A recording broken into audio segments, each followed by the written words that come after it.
World Athletics has done something that loads of people have been calling for them to do for a very long time. It's banned trans women from being able to compete in female categories. Lord Coe, who's the governing body's president, said no transgender athlete who had gone through male puberty should be allowed in female world ranking competitions.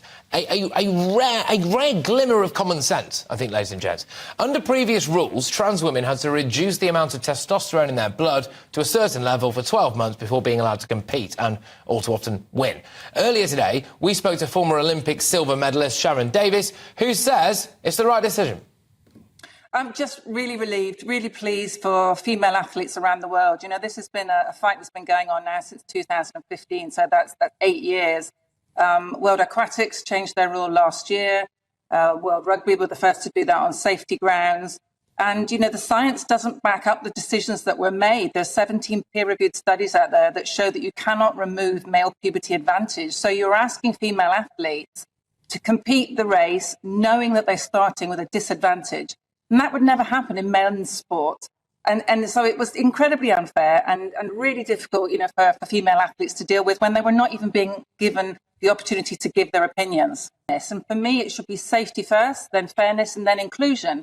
And then if we can't, you know, mix the three, we have to go, right, let's debate about this openly and find ways that we can create extra categories or open categories so that sport is for all. Because all sports people want everyone to do sport. We love our sport. You know, we don't want anyone to be excluded.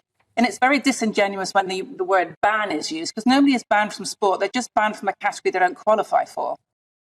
Yes, and I think we can all agree, well, maybe not. We'll find out. If you disagree with the idea that people who were born male who transition into womanhood and use whatever kind of puberty issues that they do there and medication, etc., in order to do so shouldn't be banned. Do you think they shouldn't be banned from competing at Olympic level? Then get in touch, but I suspect that you'll be few and far between. Joining me now is Katy Jon Went, who is a diversity and inclusion facilitator. Thank you very much, Katy. Great to have you on the show. What do you think about this? Do you think it's fair and right and proper that people who were born men who transition into womanhood should be banned from running the 100 metres? Well, ironically, I actually agree with Sharon. In fact, we've been discussing this on that fantastic place for debate called Twitter only this week as well. But I've also been on GBNews before with Sharon, and I've moved my position closer to Sharon's. And I do think it is unfair. I don't think it's anti-trans. I do think it's pro-women's fairness in sport. Over time, over the last year or so, it has gradually been looked at on a sport-by-sport basis: rugby, cycling, swimming, and now field and athletics. And I think that was the right way to look at it, on a sport-by-sport basis. I still think there are perhaps some sports within those categories where gender makes no difference. And then we were discussing this again online this week about the like darts. It probably makes very little difference. Darts. Well, no, who knows? But it depends on how much alcohol you can drink at the same time. It's still it does actually. Yeah. But I mean, for example, in shooting or fishing, although in archery it does make a difference. Equestrian, little difference. There are things that some motor racing, little difference again, because they actually balance out the weight of the driver or the person on a horse so that they're equal in all of those sports. And in things like weightlifting and boxing, it's done by weight categories. Yes, gender plus weight.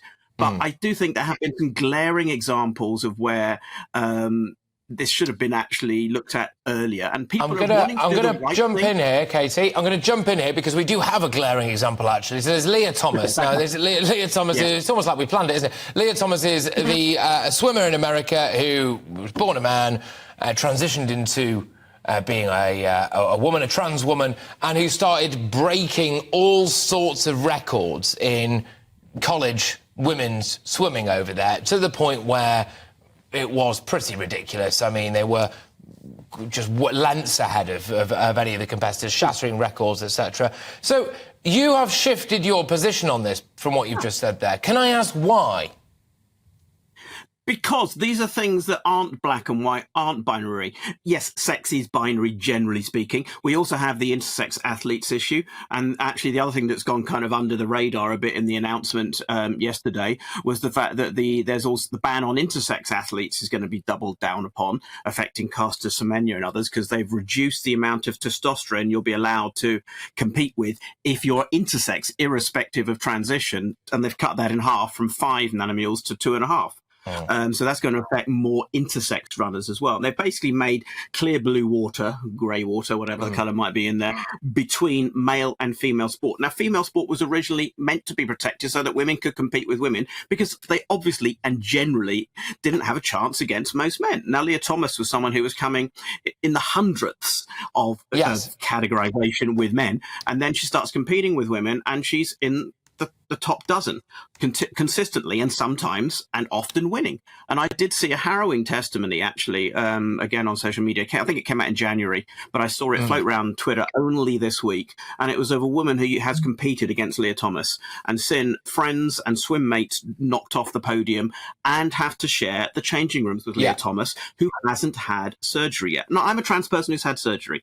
So, you know, I've taken hormones, breast screws. So which changing rooms do I use? It's going to be awkward, whatever happens. I'm going swimming on Sunday and I have to make that decision. But Leah Thomas is kind of in that in-between state, and it was upsetting fellow athletes, not just the podium position, but sharing the changing rooms with someone who is still... But this is the thing now, Katy. So can I? Because this is the thing. There's the sport angle to this, which is fairness in sport and the outcome of who's on the medal podium. There is the other aspect, which you've rightly raised there, which is about changing rooms, OK? Now, actually, shortly, I'm going to pull up a picture for a slightly different segment that I'm doing about some gender-neutral toilets that have reared their head at a theatre in London. And it's got a row of urinals, actually, and then a cubicle, which would mean that someone like me would be, you know, happily going about my business and then turn around and potentially in a rather unfortunate state of undress be confronted by my nan, which I don't think we would like, or they're probably rather my own nan than someone else's in this situation. But when it comes to actual women's safety in changing rooms, would you like to see what's been meted out here by Seb Coe and the Olympic Committee just level down to younger levels of sport and just children's sport generally? Because this is applying to world ranking sports. Now, there are many people, in fact, there's very few trans people even anywhere close to that at the moment. What we're talking about is actually people at university level sports, at kind of national level sports. There's very few people kind of anywhere close to Olympic rankings yet who are trans. But there are people, I think, below the World Athletics Association kind of status who this will affect as well. But Sharon was also right. Sport should be for all, and sport should be fair.